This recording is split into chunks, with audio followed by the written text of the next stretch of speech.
ఈ కథ ఒక డెస్టినేషన్ గురించి కాదు. ఈ కథ ఒక మనిషి మనసులో పుట్టిన కళ గురించి. వరంగల్ నుండి ఒక చిన్న టౌన్ నుండి ఒక చిన్న థాట్ స్టార్ట్ అయింది. నార్త్ ఈస్ట్ మ్యాప్లో చిన్న కార్నర్లో కనిపించిన నా జీవితంలో చాలా పెద్ద కళ. 40 రోజులు ఎండలో, వర్షంలో, ఫాగ్లో రోడ్స్ ఉన్నాయి.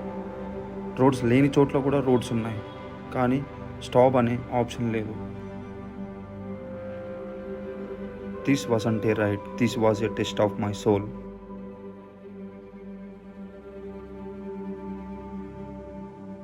ప్రతి మైల్లో క్వశ్చన్ వచ్చేది నాకు, ఎందుకు వెళ్తున్నావు? కానీ ప్రతి రాత్రి ఒక ఆన్సర్, నా కోసం, నా కళ కోసం. ఈ హిమాలయన్ 450 కేవలం ఒక బైక్ కాదు, నా ఫ్రెండ్, నా స్ట్రెంగ్త్ అండ్ నా సైలెన్స్. కొన్నిసార్లు భయం వేసింది, కొన్నిసార్లు ఓడిపోయే అనిపించింది. కానీ నార్త్ ఈస్ట్ చెప్పింది, if you respect the journey will change you అని.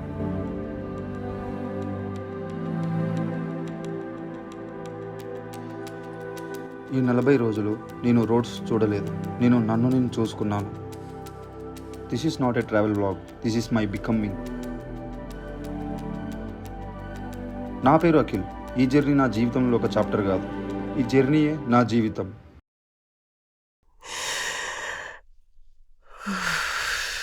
Welcome to my world, welcome to my ride, welcome to Akhil Sanchari. North east ride from Warangal to the edge of India. 10,000 kilometers of journey. This is just the beginning.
ఆ ముందు రోజు రాత్రి నాకు అసలు నిద్రే రాలేదు. ఏమేమో ఆలోచనలు. రేపు నార్త్ ఈస్ట్ పోతున్నా, ఇది కల కాదు, నేను నా బైక్ మీద నార్త్ ఈస్ట్ పోతున్నాను. అసలు నమ్మలేకపోతున్నాను నిజంగా. ఇది నా కళ కాదు, ఇది నా చిన్నప్పుడు అఖిల్ గడి కళ. నా కోసం కాదు, వాడి కోసమైనా నేను గివప్ చేయకుండా ఈ రైడ్ మొత్తంని కంప్లీట్ చేయాలి. Come on Akhil, let's ride and let's conquer the north east. ఏదో తెలియని ఎక్సైట్మెంట్. ముందు రోడ్స్ ఎలా ఉంటాయి, ఛాలెంజెస్ ఏమేమి ఉంటాయి, వెదర్ ఎలా ఉంటుంది, ఎండ కొడుతుందా, వర్షం కొడుతుందా అనేది ఏది తెలియదు. Let's keep our hope on God and let's start our journey. లాస్ట్కి నా నిద్రలో కూడా ఐ వాజ్ స్మైలింగ్, ఎందుకంటే నేను నార్త్ ఈస్ట్ పోతున్నా. పొద్దున్నే 6 గంటలకు లేచిన. నా ఫేస్ మీద ఒక నవ్వు. ఆ నవ్వు ఎందుకు వస్తుందో నాకు అర్థం కావట్లేదు, కానీ చాలా రోజుల తర్వాత హార్ట్ఫుల్గా నవ్వు వస్తుంది, అది కూడా మనసులో నుంచి. Yes, we're going to north east అని చెప్పి. Yes, we're going to north east అని చెప్పి. దానికి సంబంధించిన చిన్న లగేజ్ కూడా ప్యాక్ చేసేసుకున్నాను నేను. పైనియర్స్ టాప్ బాక్స్, మన హెల్మెట్కి GoPro 13 ఆల్రెడీ మౌంట్ అయి ఉంది. ఇంకా బ్యాగ్, దాంట్లో లగేజ్ ఉంది కొన్ని, మన డ్రోన్, తర్వాతకి మన thigh bag, gloves, riding gloves, hydration bag, మన GoPro బాక్స్ అండ్ ఈ పిల్లోస్ తీసుకోబోతున్నా. సో ఈసారి ఏంటంటే టెంట్లో స్టే చేయబోతున్నాం. సో ఇట్స్ ఎగ్జైట్మెంట్ ఫీలింగ్ అది, ఎందుకంటే నాకు చిన్నప్పటి నుంచి డ్రీమ్ ఇట్లా టెంట్ వేసుకొని కూర్చొని చాయ్ పెట్టుకొని చిన్న స్టవ్ కూడా అరేంజ్ చేసుకున్నాం మేము. స్టవ్ అంటే గుర్తొచ్చింది, ప్లేట్ పెట్టుకోలేదు నేను. ప్లేట్ ఒక కప్పు పెట్టుకోవాలి, అది పెట్టుకుంటే ఇక. సో ఇది బండి మీద పోయేటప్పుడు మనం ఎక్కువ మాట్లాడుకుందాం. బండికి మన లగేజ్ మౌంట్ చేస్తా అంటే ఇంకెక్కువ మాట్లాడుకుందాం, ఓకేనా? సో మొత్తానికి అయితే బండి లోడ్ అయిపోయింది మనది. ఫస్ట్ ముందు పోయినాక క్లారిటీగా మాట్లాడదాం. ఇంటి ముందు సిగ్గు అవుతుంది నాకు, అంటే ఇంటి దగ్గర ఏమైనా చేయాలంటే. ఈ రైడ్లో మనతో పాటు రైడర్ విఎన్బి కూడా వస్తున్నాడు. సో ఆయన దగ్గర పోయి ఆయన కలిసి అక్కడ నుంచి రైడ్ స్టార్ట్ చేద్దాం. Let's go bro, let's have a blast. ఓకేనా, దానికి స్టార్ట్ అవుతాను.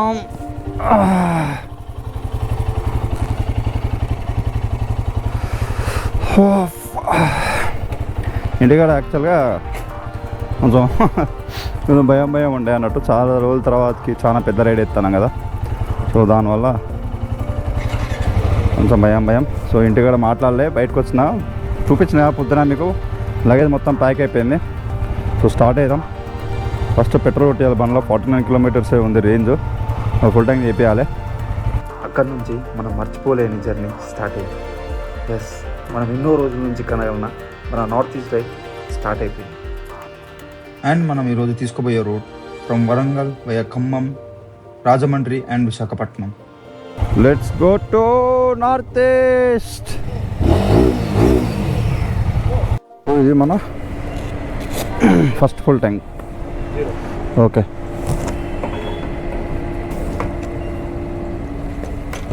₹1,600 ఫస్ట్ ఫుల్ ట్యాంక్. అక్కడ పెట్రోల్ కూడా తెచ్చుకొని మనం నెక్స్ట్ తొర్రూరు పోయినాం. యాక్చువల్గా ఎప్పుడో పొద్దున బయలుదేరాలి మేము 6 గంటలకి. 9 అవుతుంది టైము, ఫుల్ లేట్ అయింది. వరంగల్ దాటి మళ్ళీ పోతాను. దీనికన్నా ముందు మనం ఏంది ధనుష్కోటి, కన్యాకుమారి, కర్ణాటక కాదు కేరళ, తమిళనాడు ఇవన్నీ తిరిగి వచ్చినాం. ఇప్పుడు మళ్ళీ దాని తర్వాత ఇది పెద్ద రైడు. ఎక్కడికంటే తెలుసు నార్త్ ఈస్ట్ పోతాను.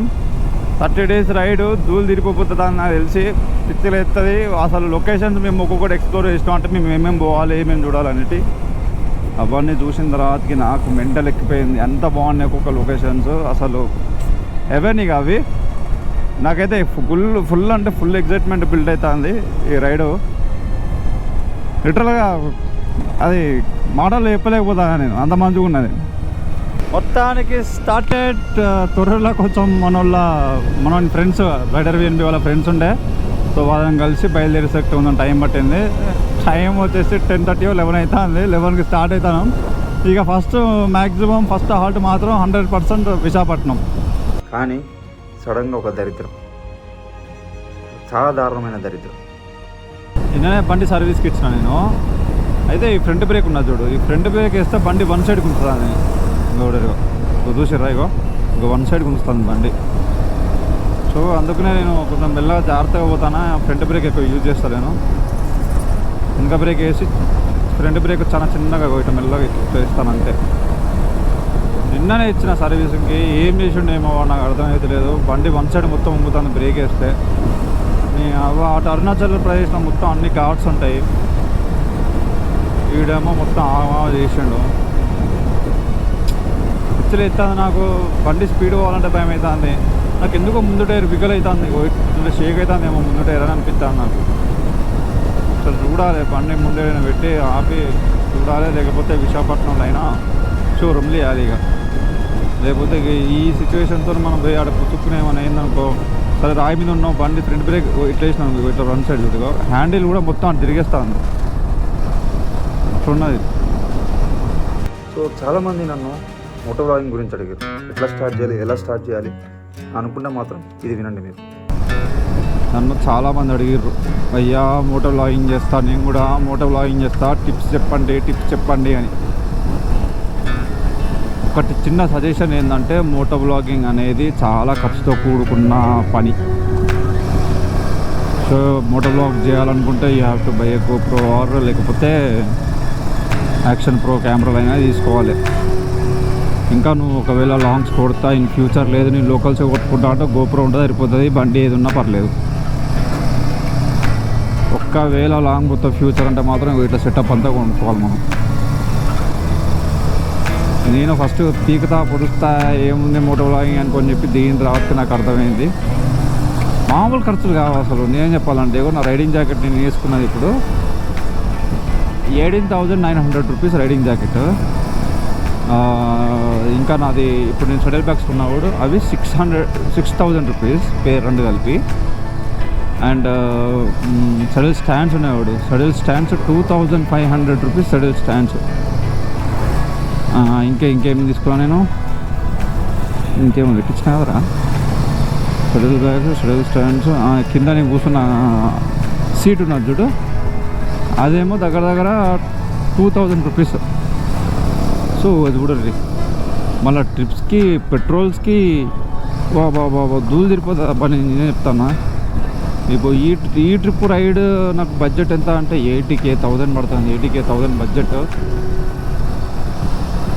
చాలా సిచ్యువేషన్ బ్యాడ్ ఉన్నది మనది. మనకి ఏంటంటే కొంచెం సపోర్ట్ ఉంటే ఈ అమ్మాయి ఏమున్నది జీవితాంతం రైట్లు వేసుకుంటే కూర్చుంటారు. రేపు పెళ్ళైన తర్వాత కూడా పెళ్ళాన్ని వేసుకొని వెనకేసుకొని తిరుగుతా. కానీ కాకపోతే కొంచెం సపోర్ట్ కావాలి దానికి. సపోర్ట్ లేకపోతే ఏం చేయలేము అబ్బా జీవితంలో. ఎంత మంచి వీడియోస్ పెట్టినా, ఎంత మంచి అది రీల్స్ పెట్టినా సపోర్ట్ లేకపోతే ఎవ్వడు ఏం చేయలేడు. బస్సుతో ఎప్పుడు టార్చరే ఉంటుంది. ఇక వీడు కొట్టేస్తాం ఓ లారీ వస్తుంది, రే లారీ అమ్మ చపడ్డది ఒక్కసారికి. చూస్తూ పడిపోయింది పాయింట్లో. ఈ రోడ్ లారీలు గట్టిగా తిరుగుతాయి. అండ్ యాజ్ ఆల్వేస్ ఖమ్మం రోడ్లు నెవర్ డిసప్పాయింట్ అస్. ఇక దగ్గర మనం ఆంధ్ర బార్డర్కి వచ్చేసినాం. ఆహా ధూళి తిరిపోయింది. రోడ్ మాత్రం చాలా దారుణం ఉండే. ఎట్లుండే అంటే మధ్యలో రోడ్ల లారీలు పోయి అది రూట్లాగా ఏర్పడ్డది. దాంట్లో బండి పోతా అంటే పాము తిరిగినట్టు తిరుగుతుంది ఇట్లా. నానా కష్టాల తర్వాత మొత్తానికి రాజమండ్రి హైవే దగ్గరికి అయితే వచ్చేసినాం.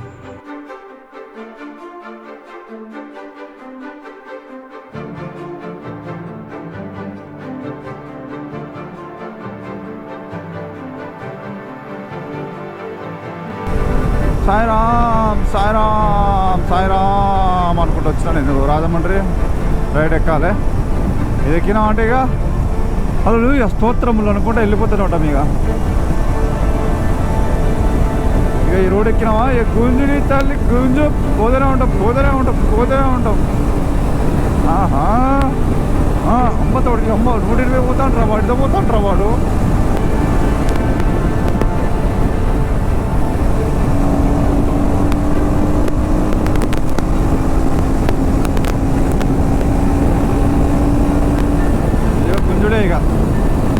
ఇక గుంజుడే. మా సముద్రం చూడర్రీ, చెరువు అది సముద్రం. అబ్బా బ్రిడ్జ్ చూడు, రాజమండ్రి బ్రిడ్జ్ అది. మొత్తానికి మనం రాజమండ్రి అవుట్స్కట్స్ నుంచి పోతాం. కనిపించేదంతా రాజమండ్రి. అదంతా మనకు చాలామంది ఫాలోవర్స్ రాజమండ్రి నుంచి ఉన్నారు. యాక్చువల్గా చెప్తే బాగుండేమో, కలిసేటోళ్ళేమో పాపం. కానీ ఒకటే రోజులో 2 ఫుల్ ట్యాంక్ పడతాయని నేను అనుకోలేదు. ఒకవేళ పడ్డా విశాఖపట్నం దగ్గరికి పోయి అవుతాయని నేను 250 కిలోమీటర్స్ దూరంలో ఉన్నప్పుడు మనం సెకండ్ ఫుల్ ట్యాంక్ కొట్టేసాం. సో దీన్ని బట్టి మనకి ఏం అర్థమైందంటే మన బండి మైలేజ్ చేయట్లేదు. సో మనకి ఈసారి ధూళి తీరిపోద్ది. 8,000 సరిపోతే లేవని డౌట్. ఫస్ట్ అక్కడనే స్టార్ట్ అయింది. సో డే 1లో మనకి సెకండ్ ఫుల్ ట్యాంక్. పొద్దున 1500 అయింది. ఇప్పుడు ఎంత అవుతుంది? ఇక్కడ ఎంత 115. పొద్దున ఎంత ఉండే కదా. స్టేట్కి చేంజ్ అవుతుంది పెట్రోల్ రేటు. సో 1509 రూపాయలు అయింది పెట్రోల్కి ఫుల్ ట్యాంక్కి. పొద్దున 1500, ఇప్పుడు 59 రూపీస్. ఓడి అమ్మ, ఒక రోజుకి 3000 పెట్రోల్. ఎక్కువనే అయింది, దాన్ని అనుకున్న దానికన్నా ఎక్కువనే అయింది. అమ్మ ఘోరం ఉడకపోతుంది ఆయన. వేడి ఘోరంగా ఉన్నది వేడి. ఇక కొట్టేయాలి. 200 కిలోమీటర్లు ఉంది. టైం వచ్చేసి 6:30 అట్లా అవుతుంది. 6:30 అవుతుంది అనుకోర్రి ఇక. సో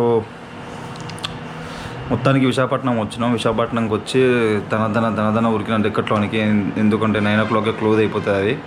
సో మేము కరెక్ట్ 9:10కి పోయాను డెక్కట్లోనికి. అడిగి పోయిన తర్వాత ప్లీజ్ పోయిన లోపలికి అది కొనేటుండే కొన్ని సామాన్లు ఉన్నాయని చెప్పి అని అడుక్కొని లోపలికి పోయి ఆ సామాన్లు కొనుక్కొని బయటకు వచ్చి రూమ్ ఎత్తుక్కొని రూమ్లో సామాన్లు పెట్టి బట్టలు చేంజ్ చేసుకొని కూర్చోనికి మాకు 10:30 అయింది. సో ఈ టైంలో మాకు ఈ ధ్యాస రాలే. ఏంది వీడియో తీయాలి అనే ధ్యాస రాలే. యాక్చువల్గా వచ్చిందే వీడియో తీయడానికి, మీకు చూపెట్టడానికి. కానీ ఎక్కడో మిస్కమ్యూనికేషన్ అయిపోయిందన్నమాట. అది ముచ్చట. సో ఇలా ఒక్కరోజు మామ అయిపోయింది. ఎందుకంటే ఫస్ట్ డే కదా రైడ్లో.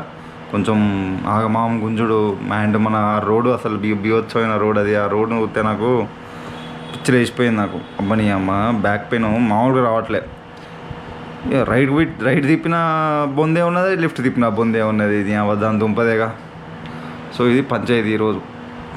సో రేపు మాత్రం ఫ్రెష్గా లేచి కొంచెం ఫ్రెష్గా స్టార్ట్ చేద్దాం డేని. అండ్ మంచిగా చేద్దాం రేపు కొంచెం. ఎందుకో ఈరోజు నాకు అంత పర్ఫెక్ట్ అనిపించలే. అండ్ డ్రోన్ షాట్ తీసే అంత లొకేషన్లో అయితే ఏమి లేవు మరి ఆ రోడ్లో. ఖమ్మంలో మొత్తం ఏంది పగిలిపోయిన రోడ్లు తప్ప ఏమి లేవు ఆ రోడ్ల మీద. మరి ఆ రోడ్లు చెయ్యరా అని పుట్టినప్పటి నుంచి అట్లే ఉన్నాయి. రేపు సత్యదాకా కూడా అట్లే ఉంటాయేమో డౌట్ నాకు. సో అది ముచ్చట. ప్రస్తుతానికి అయితే విశాఖపట్నంలో ఉన్నాం, అది మ్యాటర్. సో రేపు పొద్దున లేచి పోతే అట్లా ఆర్కే బీచ్కి పోయి ఒక రౌండ్ వేసుకొని ఆ నుంచి పూరికి పోతాం. పూరికి పోయి పూరిలో దర్శనం చేసుకొని పూరి నుంచి పోతే కలకత్తా పోతాం, లేకపోతే సిలిగురి పోతాం. సో ఎందుకంటే కలకత్తా మొత్తం తిరిగి పోవాల్సి వస్తుంది. అది సిలిగురి అయితే చక్కగా వెళ్ళిపోవచ్చు, ఒకటే రోడ్డు. సో అది ఆలోచిస్తున్నాం, చూద్దాం. రేపు పొద్దున మైండ్ ఎటు తిరుగుతుంది ఓడి తెలుసు. ఆడికి పోయిన తర్వాత బుద్ధి కుడుతుందేమో పోవాలని చెప్పి. సో ఇది ముచ్చట. సో ఈరోజు వ్లాగ్ మాత్రం ఇంతే. నెక్స్ట్ రేపు పొద్దున మాట్లాడుకుందాం. ఈ వ్లాగ్ మీకు నచ్చిందని చెప్పి మనస్ఫూర్తిగా కోరుకుంటున్నా. రేపు పొద్దున కలుసుకుందాం గైస్. చూస్తున్నానండి మీ అఖిల్ సంచారి. నేను మీ Akhil signing off from Visakhapatnam. రేపు పొద్దున పూరి పోయేటప్పుడు కలుసుకుందాం. ఓకేనా? Bye bye, see you.